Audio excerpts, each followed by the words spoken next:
በ1991 ዓመተ ምህረት እንደ ኢትዮጵያ ዘመን አቆጣጠር በፈረንጆች ፕላስ 7 98 መሆኑ ነው። የሁለተኛ ዓመት አዲስ አበባ ዩኒቨርሲቲ ተማሪ ነበርኩኝ። ሎ ስኩል ፈርስት ይር ማለት ነው። የዛን ጊዜ 502 ቢልዲንግ ላይ ህንፃ ላይ ነበር የምኖረው 6 ኪሎ ካምፓስ 502 ፈርስት ፍሎር የመጀመሪያ ወለል ላይ ነበር የምንኖረው። ሩማችን ውስጥ ዶርም ውስጥ 4 ተማሪዎች ተደራራቢ አልጋ አለ ካስታወሳችሁ። ግን በኋላ በዛ ዓመት ይሁን በኋላ ላይ የፊት ለፊቱ ሊቪንግ ሩም የሚባለው አይነት ውስጥ ሌሎች ተጨማሪ የአዲስ አበባ ልጆችም ፍራሽ አንጥፈው መተኛት ጀምሮ ነበር። ግን ኖርማሊ ለክፍለ ሀገር ልጆች ነው የሚሰጠው አልጋ። ኤንድ 4 ልጆች ነበር ከተለያየ ቦታ ይመጣል። ከነጌሌ ከጉለሌ ነበር ከጊዶሌ ኦር ከጎጃም ጎንደር። ኤንድ በዛ ሰዓት አንድ በኋላ ላይ ስሙን የምነግራችሁ ወጣት አብሮን ነበረ። ሩሜቴ እሱ ከላይ ይተኛል፣ እኔ ደግሞ ከታች ነበረ መተኛው። በጣም ፋኒ ልጅ ነበር። ጓደኞችንን ተቀራረብን። ኤንድ በኋላ ሚስጥረኛዬም ጭምር ሆኖ ነበር። የዛ ሰዓት ሎ ስኩል እንደገባው ያው ልጅነት አለ። እድሜ ሳስበው በእርግጥ ልጅ አልነበረም። 21 22 ዓመታችን አካባቢ ነው የኔ። እንዲሆነች ልጅ ነበረች ሎ ስኩል ውስጥ ክራሼ፣ ብዙዎቻችሁ ታውቃታላችሁ። ሳወራ ራሱ ብላሽ አረገ ይባላል። እቺ ልጅ በጣም ሻይ ነበርኩኝ ከሴት ልጅ ጋር እንዲህ ኮሚኒኬት ማድረግ ማውራት መጥበስ ምናምን የሚባል ነገር አናውቅም። ያኔ ፖለቲካ ነው፣ ስነ ጽሁፍ ነው፣ ስፖርት ነው፣ ክበብ ምናምን ነው እንጂ የለንበትም። ዛሬ እንደዚህ ኤክስፐርት ሊያደርገን ማለት ነው። ቀልዴ ነው። የዛን ጊዜ ይሄ ልጅ ሩሜቴ አማካሪ የነበረ በጣም ሚስጥረኛ የነበረ እና የልጅነት ነገር እኔ ሄጄ ማናገር ስለፈራው እሱ ነበረ ሄዶ ሊያናግርልኝ። አንድ ቀን የሴቶች ዶርም ፊት ለፊት ግቢ ሄደና 400 ስንት ነው የሚባለው 404 ነው የነሱ አይደል። ከዛ ተጠራች ልጅቷ። ልክ ልትመጣ ስትል ግን ደንግጬ ጠፋው። በቃ ተወይቶክ ሀሳቤ ቀይሬያለሁ ምናምን ብዬ።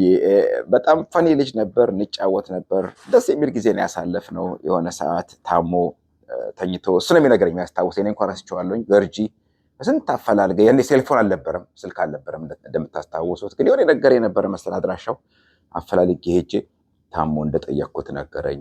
አንድ ጊዜ ደግሞ ኮቤ 6 ኪሎ ስማር እኔ ኮቤ ነበር በረባሶ የሚባል እና እሱን አድርጎብኝ በጣም ተጣልተን ነበረ። በኋላ ላይ ደግሞ ሩማችን የዛን ጊዜ ካስታወሳችሁ የፈረንጅ ዘፈን ብዙም አላውቅም፣ ግን የሆነ ስፓይስ ገርልስ የሚባሉ ዘፋኞች መጥተው ነበር እና የኛ ዶርም ላይ ስፓይስ ቦይስ ብለን ለጥፈንበት የኛ ሩም እንደዛ ይታወቅ ነበር። ዶርማችን ስፓይስ ቦይስ ነበር ማለት ነው። በኋላ ላይ አዲሱ አንድ ጊዜ ኦኬ ስሙን ነገርኳችሁ፣ በኋላ ነገራችኋለሁ። ስነ ጽሁፍ ተወዳደርን። የአዲስ አበባ መስተዳድር ስነ ጽሁፍ ውድድር አዘጋጀና አይ ቲንክ እኔ እሱ ምናምን ተወዳደርን። አንደኛ ልውጣ አላስታውስም፣ ተሳስቼ ሊሆን ይችላል። እሱ ግን አንደኛው ጽሁፉ 3ኛ ወጣ።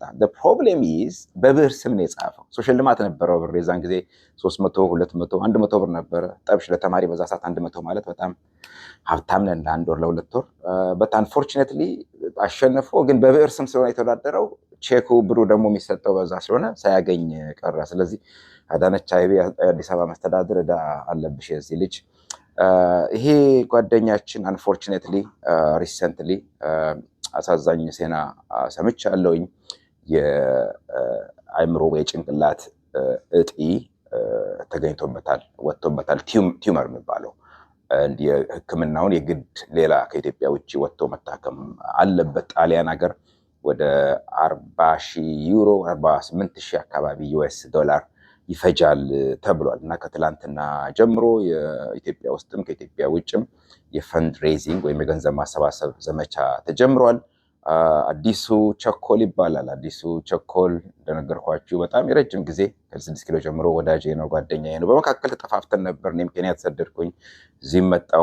በየመሃሉ አልፎ አልፎ እንገናኝ ነበረ። ትዳር ያዘ፣ ድሬዳዋ ነው የሚኖረው።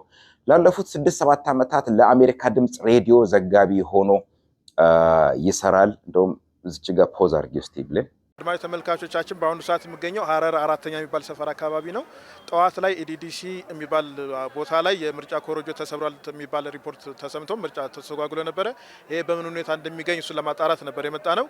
በዚህ ጉዳይ ላይ አንድ ምርጫ ታዛቢ ያናግረናል። እሳቸው የሚሉትን ሰምተን እንመለሳለን። ያ ለቮይስ ኦፍ አሜሪካ ላለፉት 6-7 ዓመታት በዘጋቢነት ፍሪላንስ ዘጋቢ ሆኖ መደበኛ ቅጥር አይመስለኝም በዘገበው መጠን ይከፈለዋል ይሰራ ነበረ። እንደ ጎበዝ ጋዜጠኛ ነው። እሱ የአይኤልቲኤስ ተማሪ ነበር። ኢንስቲትዩት ኦፍ ኢትዮጵያን አይኤልቲኤስ አይኤልኤስ ነው። ኢንስቲትዩት ኦፍ ላንጉዌጅ ስተዲስ አይኤልቲኤስ አልኩኝ። ትዳር ይዞ ልጅ ወልዶ የ1 ዓመት ከ5 ወር አካባቢ ልጅ አለው።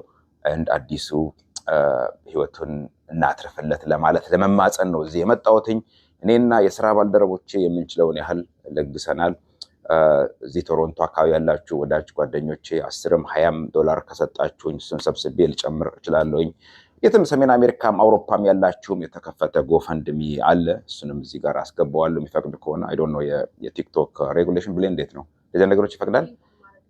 ሊንክ የጎፈንድሚ ሊንክ አለ። እሱንም ፌስቡክ ላይ ትዊተር ላይ ሼር አደርጋለሁኝ። ስለዚህ ኢትዮጵያም ያላችሁ ሰዎች በእውነቱ አይ ነው ኢትዮጵያ ህዝብ ኢትዮጵያ ለጋስ ናቸው። በሀዘን ሰዓት በችግር ሰዓት ሰዎች ሲታመሙ ብዙዎችን ገንዘብ አዋታችሁ ረድታችሁ አሳከማችኋል።